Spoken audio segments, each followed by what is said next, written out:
Welcome to the Taproxy Method, creating confident learners.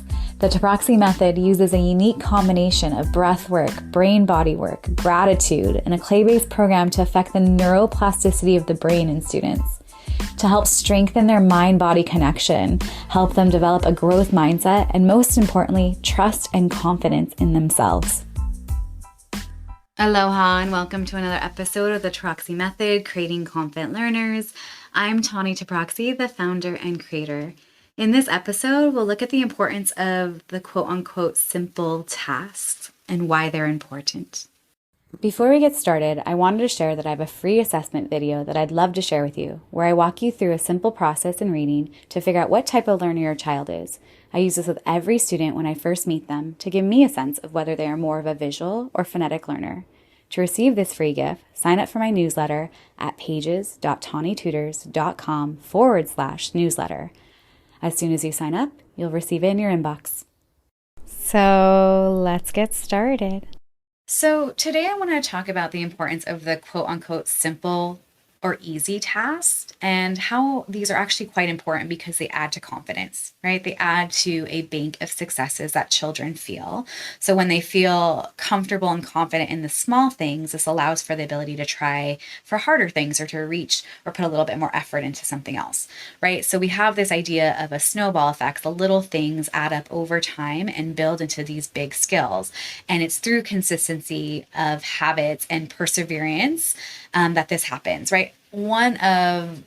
Some of the academic skills that I think are the most overlooked are actually consistency in one's habits, confidence in oneself, and perseverance, right? The discipline to show up, the discipline to try again, the discipline to stick to something, right? I talk a lot about sometimes with like weightlifting or working out or spin, I don't always want to do it. I talk about this with the kids. Like, I don't always want to do it, but I know my body will thank me for it later, that I will feel better. I'll feel more alert, more focused, more healthy in my body. So yes, I love to spin. I love to play soccer, I love to do yoga, be active, but some days I don't. But I know the discipline of it, of at least blocking out like kind of 20 minutes a day whenever possible to do something. So what is a simple task? A lot of times it's the things we don't hold as much importance to. But again, everything is foundational. Everything builds on everything else. So it's important to take time for smaller tasks and smaller skills so that these are easeful in the child's body, right?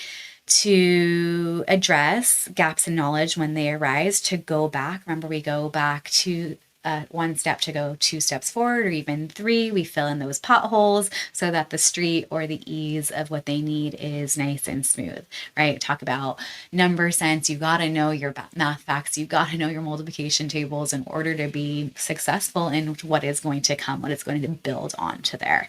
If I think about my own yoga practice, there are things that were considered basic. I'm talking like level 1 tree pose, a simple side plank, that when I started in 2007 were hard for me in my body.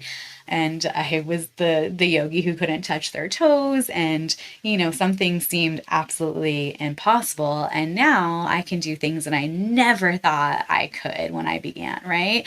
And they are built upon those simpler poses that are now in my body. So I can take more complex variations, maybe a full leg open for Virabhadrasana, so side plank, or come into a half lotus while in tree pose. But again, when I first started, those were not there, but they are in my foundation, right? They're in my body. So now those complex poses are easier for me because they're built on the simpler tasks and the simpler versions in my body, right?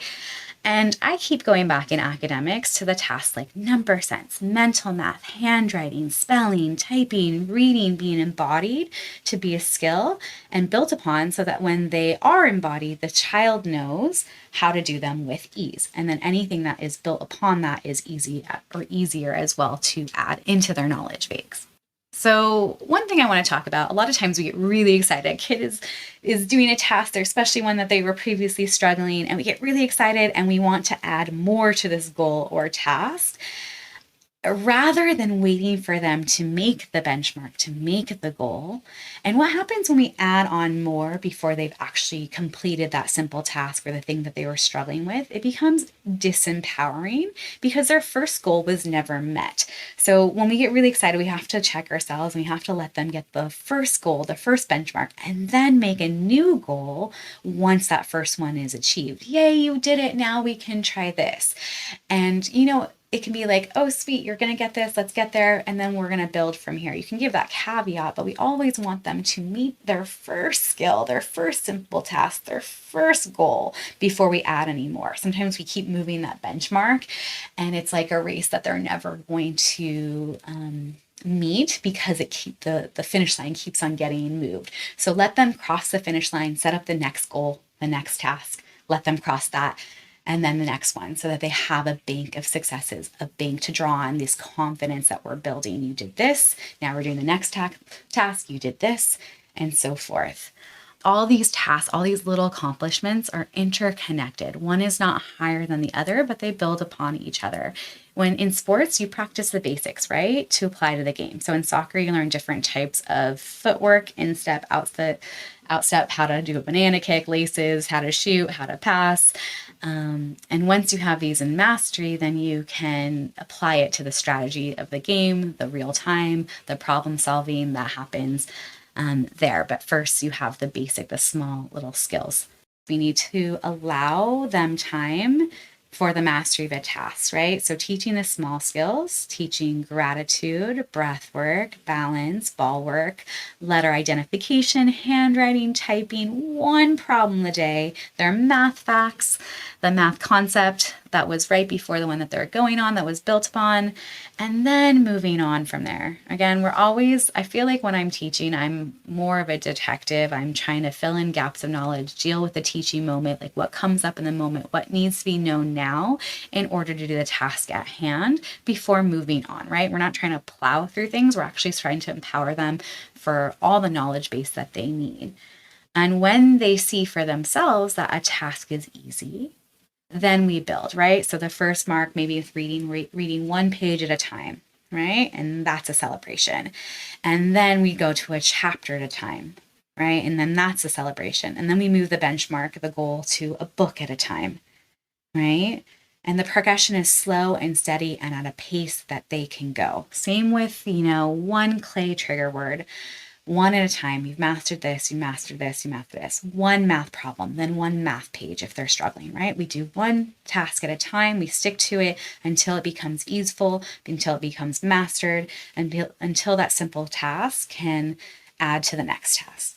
Sometimes we forget that just helping them through one thing and helping them feel good about that one thing will help them feel good about themselves, which will translate tenfold into whatever else they're doing in the classroom, out of the classroom.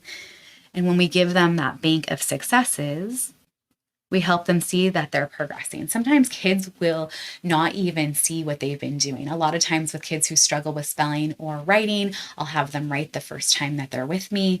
And then a month or two, I'll go back and show them the first part and their first writing sample with me. And then their most recent writing sample. And I have had kids go, that's not me.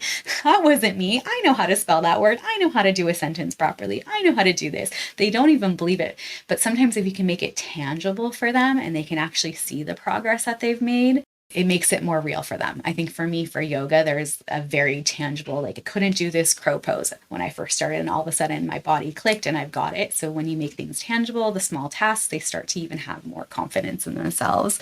One of the ways I like to make things tangible as well for kids who struggle with reading, they will earn a marble for each, if it's a level 1 book, for each book or each chapter. And then over time, they can visually see that they are progressing, that they've done this much stuff. Again, I always like to say when I'm using any type of extrinsic motivation or showing them visually, once they've earned something, I never take it away. It is theirs that they have earned. It's not, it's to show them progress, not to reinforce anything negative. So a lot of times I love marble jars because if they're reading one chapter at a time, one little book at a time, they can then see how much they've actually done, because for a lot of times for them, progress is not tangible, right? It's not something that they see. And so if we can make anything tangible, sometimes that makes the motivation, the intrinsic motivation to read, to stick to something, to finish homework, to be consistent. They can start to see that over time. And then once they're seeing it and they've been consistent, it becomes embodied again, right? I'm really like, how do we get these skills in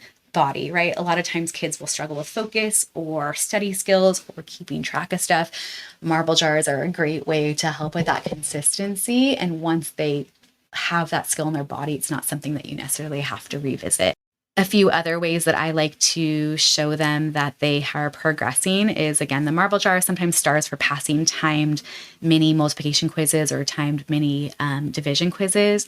If a kid is struggling with a lot of trigger words, I will have a collage of their trigger words or a stack of 3x5 cards or a picture, like little Polaroids of all the words that they've done. I do a big sheet, like a huge Post-it for a problem a day, and they'll see, it goes up to like 50, 60, sometimes 100 problems. And so they're like, wow, I've done this whole thing. So sometimes these things that we keep track of over time will give them that feeling of confidence. I've done one problem a day or a couple of problems a day, and now I have 50 of them, where they can really see that. I like to have a running list of all the books they've read that school year. Wow, look how much you've done. You've done this with me. You've done this on your own. That makes, how many. So when we make goals tangible for them to see, that again adds to their confidence. Each little small task actually becomes quite a big thing. This is actually something I'm doing for myself this year, keeping track of books. I know I read a lot. I read a lot outside of school. In general, but I am curious as to how much I actually read. So this is a new little goal for me.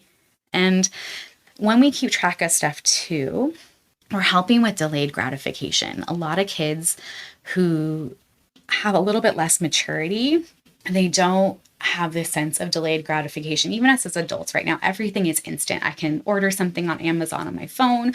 I can run the store. I don't have to go hunt or gather or any of that stuff. We're very into instant gratification. So when I use a marble jar, or like for efforts that are hard, like learning how to read, sticking with a math concept that you don't understand, doing your schoolwork every single day, which is expected,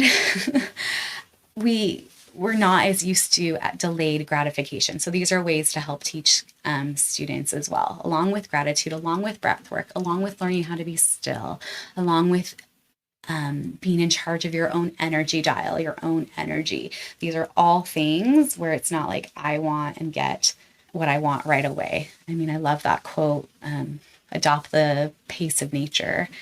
Everything gets done.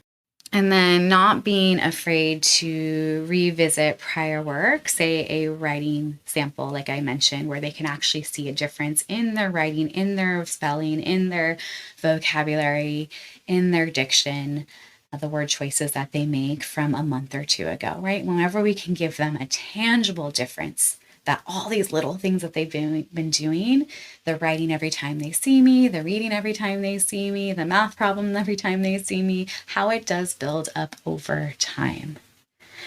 I've also found out firsthand why I use timers all the time. And I've been doing this for 20 years. I usually go, okay, this should be about 20-minute task. This should be a 5-minute task. This is about 15 minutes. And I always put a timer.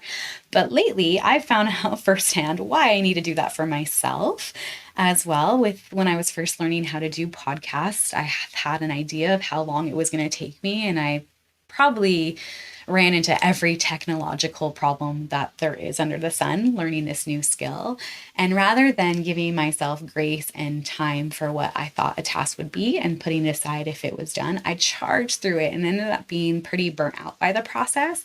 And I was like, oh yeah, I never do that for students. I don't charge through a problem or a task. I say, this is what it should be. And if it's not, we'll reevaluate if we're going to add a little bit more time or if we're going to revisit the next time. And I didn't do that for myself. So I'm learning to be a student again and using the best educated guesses. But I'm working for time versus task, because we can think that a task is going to take us half an hour and then find out it takes hours and hours and hours.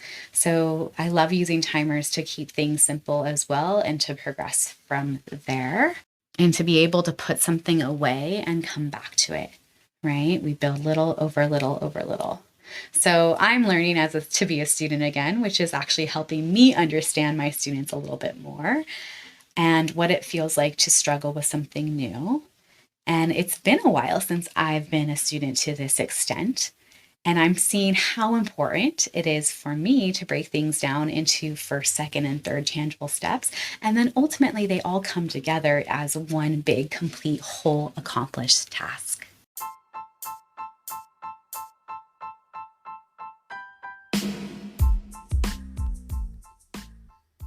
Thanks so much for listening. Before I go, I wanted to share that I have a free assessment video that I'd love to share with you where I walk you through a simple process in reading to figure out what type of learner your child is. I use this with every student when I first meet them to give me a sense of whether they're more of a visual or phonetic learner. This is so important to know because it will help you use the right tools to avoid bigger issues. To receive this free gift, sign up for my newsletter at pages.tahnitutors.com/newsletter. As soon as you sign up, you'll receive it in your inbox.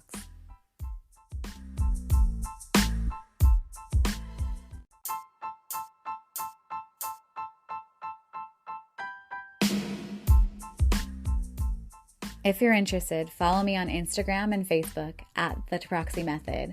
I also take on a very few select private one-on-one clients worldwide for homeschool support and tutoring work. Email me at tawny.taproxy@tahnitutors.com. Have a blessed day and aloha.